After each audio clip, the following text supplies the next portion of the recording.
स्वागत है आप सभी का आपके अपने इस यूट्यूब चैनल नित्या क्लासेज अकलेरा की इस कक्षा में। आज हम पढ़ने जा रहे हैं कवि सूर्यकांत त्रिपाठी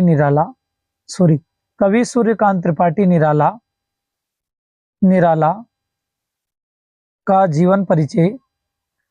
तो आप इसमें जो है अच्छे से पढ़ने का प्रयास कीजिएगा, जहाँ तक हो सके। यदि आप अच्छे से ध्यान देंगे तो सारी बातें आपको तुरंत समझ में आ जाएगी। मैं अब आपको एक चीज़ बताना चाह रहा हूँ कि निराला का जो, अगर हम कक्षा 12वीं की दृष्टि से देखें, ध्यान से सुनिएगा, जो मैं पहले बताना चाह रहा हूँ उसको समझ लीजिएगा अच्छे से। कक्षा 12वीं की दृष्टि से यदि हम जन्म की बात करें तो सर साहित्य की किताब में इनका जन्म दे रखा है 1899 को, और अनिवार्य हिंदी में इनका जन्म दे रखा है 1896 को। आप समझ पा रहे होंगे मेरी बात। जब दोनों किताबें एक ही बोर्ड की है, जब मेरी बात सुनिएगा, अनिवार्य की बुक में इनका जन्म दे रखा है 1896 को।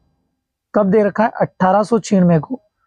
और हिंदी साहित्य की बुक में इनका जन्म दे रखा है 1899 को।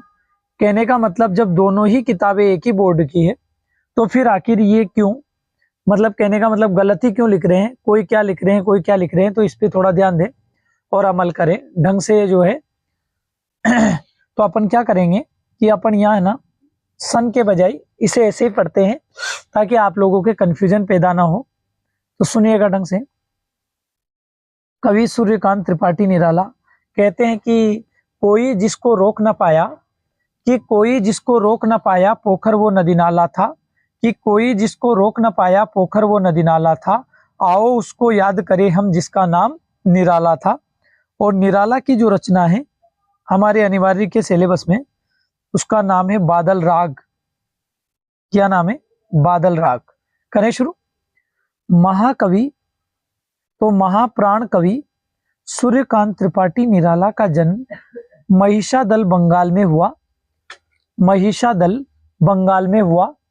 अब मैंने आपको सन के बारे में बता ही दिया है कि हिंदी साहित्य के बुक में 1899 दे रखा है और अनिवार्य की में 1896 दे रखा है। तो आप ऐसी गलती ना करें, क्योंकि मान लो कंफ्यूजन से क्या मतलब आ रहा है, तो आप डायरेक्ट जो है इसके बारे में बता दें। सन ना लिखने के बजाय आप डायरेक्ट भी लिख सकते हैं।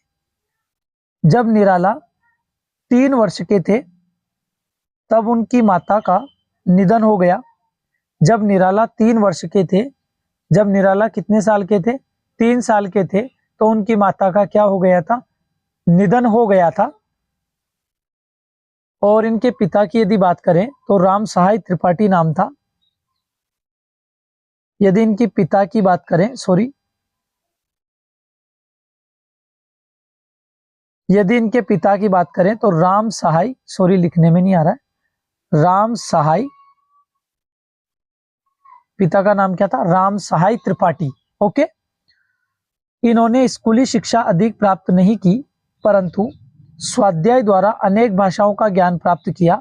तो इन कवि ने अपने स्वाध्याय के द्वारा अनेक प्रकार की भाषाओं का जो है ज्ञान प्राप्त किया। आगे बढ़ते हैं। हिंदी में इनकी पहली कविता थी जूही की कली। निराला जी ने कविता के साथ साथ उपन्यास लेखन का कार्य किया, कहानी लिखने का कार्य किया, निबंध लिखने का कार्य किया, नाटक लिखने का कार्य किया और आलोचना आदि लिखने का कार्य किया। विधाओं में भी लिखा, पर मूलतः वे कवि थे। इनकी काव्य रचनाओं के नाम की यदि हम बात करें तो सबसे पहले इनकी काव्य रचना आती है अनामिका, फिर आती है परिमल, गीतिका, बेला, नए पत्ते, अणिमा, तुलसीदास। मैं आपको और सुना देता हूं, सुनिएगा कि परिमल, गीतिका, अनामिका, तुलसीदास, नए पत्ते, बेला, अर्चना, आराधना, गीत गुंज, मतलब आदि इनकी प्रमुख रचनाएं हैं। निराला छायावाद के आधार स्तंभ है। इनके काव्य में छायावाद, प्रगतिवाद तथा प्रयोगवादी काव्य की विशेषताएं मिलती है। विषयों और भावों की तरह भाषा की दृष्टि से भी निराला की कविता के कई रंग हैं। मुक्त छंद की रचना करने वाले कवि निराला का काव्य विषय और युग की सीमाओं का भी अतिक्रमण करते हैं। साहित्य सेवा करते हुए इनका निधन हुआ। अब सर मैं आपको कुछ चीजें बता रहा हूं। अगर आप इसी में बात करें साहित्य में, तो साहित्य की दृष्टि से तो 1961, मेरी बात समझ पा रहे होंगे आप, हुआ क्या कि ये क्या है, कंफ्यूजन है किताबों में। अगर अनिवार्य की किताब में देखें, पहले अनिवार्य का समझा देता हूं मैं। अनिवार्य की बुक में ही इन्होंने क्या दे रखा है, मैं दोनों बातें आपको समझाऊंगा ताकि आपके कहीं परेशानी ना हो, मैटर क्लियर होना चाहिए। मेरा कहने का मतलब है, जब इन्होंने कंफ्यूजन पैदा कर रखा है तो आप उस कंफ्यूजन से बचिए, आप उस कंफ्यूजन के शिकार ही ना हो, और शिकार होंगे तो फिर बच नहीं पाएंगे। तो अनिवार्य की बुक में इन्होंने क्या कर रखा है, मैं समझाता हूं आपको। इन्होंने दे रखा है इनका जन्म सन 1896, 1896 में, और इनकी मृत्यु दे रखी है सर 1971 में, है ना। और वहीं यदि हम साहित्य की बुक की बात करें, साहित्य की बुक की बात करें, तो साहित्य की बुक में आपको देखने को मिलेगा इनका जन्म सन 1899 में और मृत्यु सन 1961 में। तो इसका मतलब ये है कि ये सब जो है, कोई कैसे लिख रहा है, कोई कैसे लिख रहा है, तो आप इन कंफ्यूजन से बचे, इन चीजों के शिकार ना हो। आपको तो मैंने सबसे बेस्ट तरीका बता दिया कि आप डायरेक्ट लिखना कि सूर्यकांत त्रिपाठी निराला। तो महाप्राण कवि सूर्यकांत त्रिपाठी निराला का जन्म महिषादल बंगाल में हुआ, डायरेक्ट आप लिख सकते हैं, इसमें कोई दोहराई वाली बात नहीं और कोई समस्या भी नहीं आएगी। मेरे हिसाब से तो सबसे बेटर तरीका मैंने आपको बता दिया है। खैर देखो, सबके अपनी अपनी मर्जी है, क्योंकि बहुत सारे क्या है सुनते भी हैं और बहुत सारे नहीं भी सुनते हैं। तो मेरी तरफ से तो मैंने दोनों प्रकार से आपको समझाने का प्रयास कर दिया है।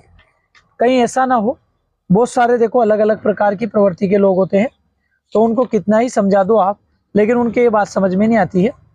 तो मेरा कहने का मतलब ये है कि आप अच्छे से, जो मैं कहना चाह रहा हूँ उस बात को अच्छे से समझ लें, ताकि आपको उस मुसीबत का सामना नहीं करना पड़े और आगे जाके परेशानी नहीं आए। तो मैं तो मेरी तरफ से पूरा समझाने का प्रयास कर रहा हूँ। मैं ये कहना चाह रहा हूँ कि आप परिचय में ना जन्म और मृत्यु लिखे ही नहीं, तो यही बेस्ट है। क्योंकि जब इतना कन्फ्यूजन पैदा हो रहा है, इतना कन्फ्यूजन पैदा हो रहा है, तो आप फिर उसके जाल में क्यों पड़े। कम से कम उस जाल से निकले, उस जाल में फंसने के बजाय उस जाल को तोड़ करके उससे बाहर निकले, ताकि आपको परेशानी का सामना नहीं करना पड़े। ठीक है सर, तो चलो करते हैं फिर। इसी के साथ कक्षा को यही विराम देते हैं। तो मैंने क्या कहा है, आप सन वगैरह मत लिखिएगा। मैंने क्या कहा, आप सन मत लिखना, इसमें बिल्कुल किसी भी प्रकार का सन मत लिखना।